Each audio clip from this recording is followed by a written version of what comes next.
आप सभी भक्तों को माघ माह की संकष्टी चतुर्थी की हार्दिक शुभकामनाएं। आप सभी भक्तों पर भगवान गणेश कृपा सदैव बनी रहे। आपकी संतान को लंबी आयु प्राप्त हो और आपका संतान हमेशा सुख और समृद्धि रहे। आपके जीवन में हमेशा खुशहाली बनी रहे और विघ्नहर्ता गणेश भगवान की कृपा सदैव बनी रहे। आपका संतान हमेशा दीर्घायु रहे और गणेश भगवान की कृपा से जीवन में तरक्की करे। तो भक्तों, आइए आज हम सुनेंगे गणेश चौथ की व्रत कथा, गणेश माघ माह की संकष्टी चतुर्थी की व्रत कथा, जिसके सुनने से समस्त मनोकामनाएं पूरी होती और गणेश भगवान की कृपा सदैव बनी रहती है। तो माताओं और बहनों, आइए श्रद्धा और भक्ति से आज सुने हम गणेश संकष्टी चतुर्थी की व्रत कथा। एक समय की बात, एक नगर में जेठानी और देवरानी रहा करते थे। जेठानी अमीर थी और देवरानी गरीब। देवरानी भगवान गणेश की भक्त थी। देवरानी का पति जंगल से लकड़ियां काटकर नगर में बेचकर अपना घर चलाया करता था और अक्सर बीमार भी रहा करता था। वहीं देवरानी जेठानी के घर काम करने जाया करती थी। उसके घर झाड़ू पोछा इत्यादि काम किया करती थी और बदले में जेठानी उसे बचा हुआ खाना और पुराने कपड़े दिया करती थी। बस इस तरह देवरानी का घर चल रहा था। इसी बीच माघ महीने की तिलकुटा चौथ का समय आ गया। देवरानी ने व्रत किया। बाजार से 5 आने का गुड़ और तिल लाके उसका तिलकुटा बनाया और छीके में रख दिया। भगवान श्री गणेश की तिल चौथ की कथा कहानी सुनी और सोचा कि अब चांद निकलने पर सबसे पहले तिलकुटा और उसके बाद ही कोई आहार करूंगी। कथा का श्रवण कर वो जेठानी के घर चली गई। वहां खाना बनाकर जेठानी के बच्चों को कहने गई, बच्चों चलो आओ खाना खा लो। बच्चे बोले, नहीं, आज माँ ने सुबह से कुछ नहीं खाया, जब तक वह नहीं खाएगी हम भी नहीं खाएंगे। बच्चे जिद करने लगे। फिर उसने जेठ जी से कहा तो उन्होंने भी कह दिया, मैं अकेला कैसे खाऊं, अब तो सब साथ में ही खाना खाएंगे जब चांद निकलेगा। और तब जेठानी भी वहां आ गई और कहने लगी, आज तो किसी ने भी खाना नहीं खाया, तो मैं तुम्हें खाना कैसे दूं? एक काम कर, तू कल सुबह आके बचा हुआ खाना लेके जाना। वहां देवरानी के घर सभी आस लगाए बैठे थे कि आज त्योहार आ तो कुछ अच्छे पकवान खाने को मिलेंगे। देवरानी का पति और उसके बच्चे बड़ी आतुरता से देवरानी के आने का इंतजार करने लगे। अब देवरानी आई और उसने सारी बात बताई। तब बच्चे बहुत निराश और कहते हुए रोने लगे कि आज तो पकवान तो दूर, हमें रोटी तक खाने को नहीं मिलने वाली। वहीं देवरानी का पति भी उस पर गुस्सा हो गया और कहने लगा, इतना काम करने पर भी तुम्हें वो 2 वक्त की रोटी भी नहीं दे सकती, तो काम क्यों करती हो? और गुस्से से आके उसने अपने पत्नी को कपड़े धोने के धावने से मारा। धोआना हाथ से छूट गया तो पाटे से मारा। वह बेचारी बिना कुछ कहे रोते रोते भगवान गणेश जी का नाम लेते हुए बस जल ग्रहण करके सो गई। उस रात भगवान गणेश उसके सपने में आए और बोले, धोने मारी पाटे मारी, अब सो रही है या जाग रही है? रोते रोते बोली, कुछ सो रही हूँ और कुछ जाग रही हूँ। फिर गणेश जी ने कहा, मुझे भूख लगी है, कुछ खाने को दो।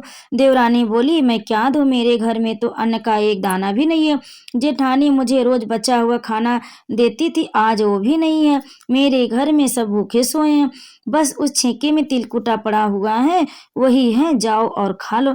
तिलकुटा खाने के बाद गणेश जी बोले, धोने मारी पाटे मारी, अब मुझे निपटाई लगी है। कहाँ निपटी?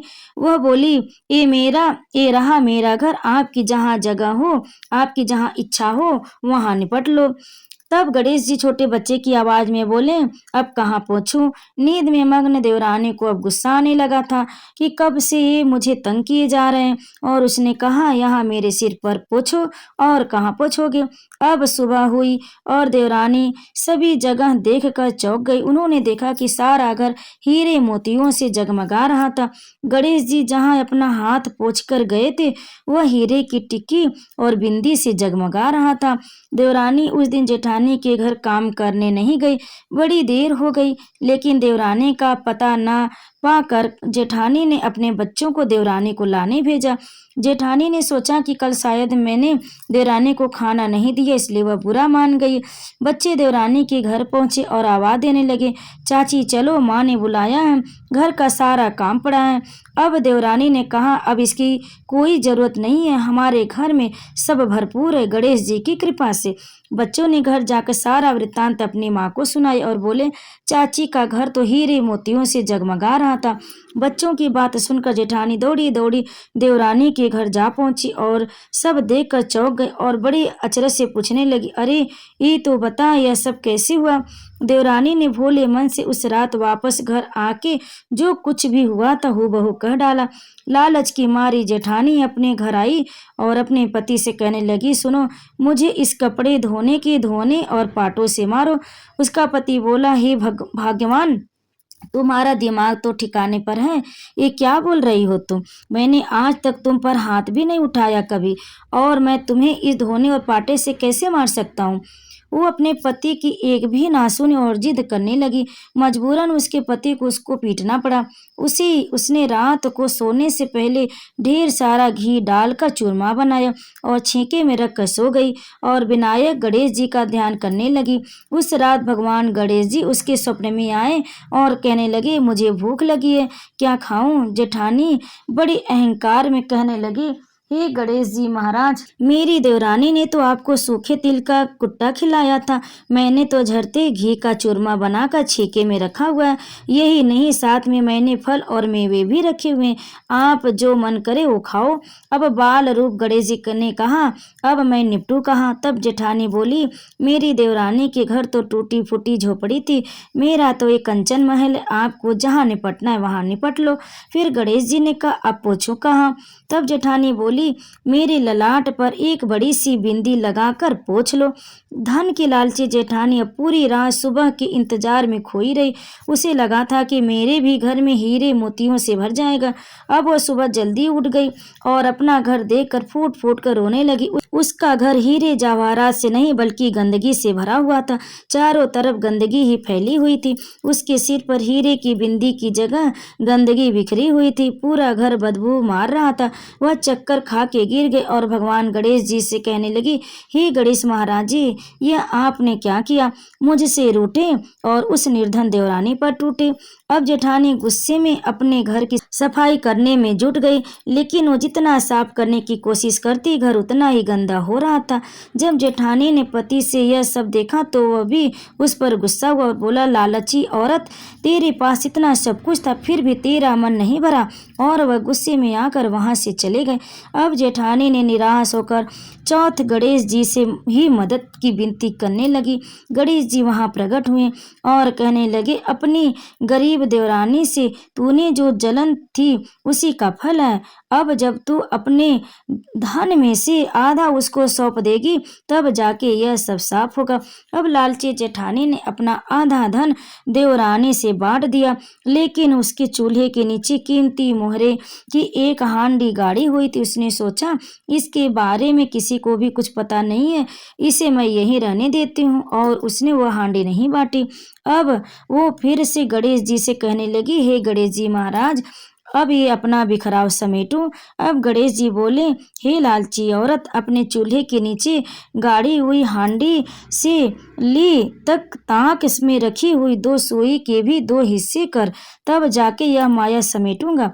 अब जेठानी ने हार मान कर चूल्हे के नीचे गाड़ी हुई हांडी और ताक में रखी हुई 2 सुई भी आधी बांट दी।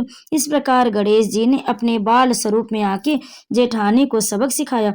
हे गणेश जी महाराज, जैसे आपने देवरानी पर अपनी कृपा की, वैसे ही इस कथा को कहने वाले, सुनने वाले और हुंकार भरने वाले सभी पर करना। अपनी कृपा बनाए रखना, किंतु उस लालची जेठानी की तरह किसी को सजा मत देना। तो प्रेम से बोलिए गणेश भगवान ने की जय, सकट माता की जय। अब आइए सुनते हैं सकट चौथ की दूसरी कथा।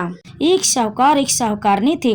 वह धर्म पुण्य को नहीं मानते थे, इसके कारण उनके कोई बच्चा नहीं था। एक दिन साहूकारनी पड़ोसी के घर गई। उस दिन सकट चौथ था। वहां पड़ोसन सकट चौथ की पूजा करके कहानी सुन रही थी। साहूकारनी ने पड़ोसन से पूछा, तुम क्या कर रही हो? तब पड़ोसन बोली कि आज चौथ का व्रत है, इसलिए कहानी सुना रही हूँ। तब साहूकारनी बोली, चौथ के व्रत करने से क्या होता है? तब पड़ोसन बोली, इसके करने से अन्न धन सुहाग पुत्र सब मिलता है। तब साहुकारनी ने कहा, यदि मेरा गर्भ रह जाए तो मैं भी 1.25 सेर तिलकुट करूंगी और चौथ का व्रत करूंगी। श्री गणेश भगवान की कृपा से साहुकारनी को गर्भ रह गया तो वह बोली कि मेरे लड़का हो जाए तो मैं 2.5 सेर तिलकुट करूंगी। कुछ दिन बाद उसको लड़का हो गया तो वह बोली कि हे चौथ माता, मेरे बेटे का विवाह हो जाएगा तो मैं 5.25 सेर का तिलकुट करूंगी। कुछ वर्षों बाद उसके बेटे का विवाह तय हो गया। उसका बेटा विवाह करने चला गया, लेकिन उस साहुकारनी ने तिलकुट नहीं किया। इस कारण से चौथ देव क्रोधित हो गए और उन्होंने फेरों से उसके बेटे को उठाकर पीपल के पेड़ पर बैठा दिया। सभी वर को खोजने लगे पर वह नहीं मिला। हताश होकर सारे लोग अपने अपने घर को लौट गए। इधर जिस लड़की से साहुकारनी के लड़के का विवाह होने वाला था, वह अपनी सहेलियों के साथ गणगौर पूजन करने के लिए जंगल में दूब लेने गई। तभी रास्ते में पीपल के पेड़ से आवाज आई, ओ मेरी अर्धव्याई। यह बात सुनकर जब लड़की घर आई, उसके बाद वह धीरे धीरे सूख कर काटा होने लगी। एक दिन लड़की की माँ ने कहा, मैं तुम्हें अच्छा खिलाती हूँ, अच्छा पहनाती हूँ, फिर तू क्यों सूखती जा रही, ऐसा क्यों? तब लड़की अपनी माँ से बोली कि जब वह दूब लेने जंगल जाती है तो पीपल के पेड़ से एक आदमी बोलता है कि ओ मेरी अर्धव्याही। उसने मेहंदी लगा रखी और सेहरा भी बांध रखा। तब उसकी माँ ने पीपल के पेड़ के पास जाकर देखा, यह तो उसका जवाई ही है। तब उसकी माँ ने जवाई से कहा, यहाँ क्यों बैठे हो? मेरी बेटी तो अर्धव्याही कर दी और अब क्या लोगे? साहुकारनी का बेटा बोला, मेरी माँ ने चौथ का तिलकुट बोला था लेकिन नहीं किया, इसलिए चौथ माता ने नाराज होकर यहाँ बैठा दिया। यह सुनकर उसकी लड़की माँ साहुकारनी के घर गई और उससे पूछा कि तुमने सकट चौथ का कुछ बोला है क्या? तब साहुकारनी बोली, तिलकुट बोला था। उसके बाद साहुकारनी बोली, मेरा बेटा घर आ जाए तो 2.5 मन का तिलकुट करूंगी। इससे श्री गणेश भगवान प्रसन्न हो गए और उसके बेटे को फेरे से में लाकर बैठा दिया। बेटे का विवाह धूमधाम से हो गया। जब साहुकारनी के बेटे एवं बहू घर आ गए, तब साहुकारनी ने 2.5 मन तिलकुट किया और बोला, हे चौथदेव, आपके आशीर्वाद से मेरा बेटा बहू घर आ जाए, जिससे मैं हमेशा तिलकुट करके व्रत करूंगी। इसके बाद सारे नगर वासियों ने तिलकुट के साथ सकट व्रत करना आरंभ कर दिया। हे सकट चौथ, जिस तरह साहुकारनी को बेटे बहू से मिलवाया, वैसे ही सबको मिलवाना। इस कथा को कहने व सुनने वालों का भला करना। बोलो सकट चौथ की जय। शकट माता की जय। गणेश भगवान की जय। भक्तों, कथा को अंत तक सुनने के लिए आप सभी का बहुत बहुत धन्यवाद। आप सभी पर भगवान गणेश की कृपा सदैव बनी रहे। आपका संतान सुखी और स्वस्थ रहे। भगवान गणेश की कृपा से आपका संतान जीवन में तरक्की करे और सभी मनोकामनाएं आपकी पूर्ण हो। तो प्रेम से बोले गणेश महाराज की जय।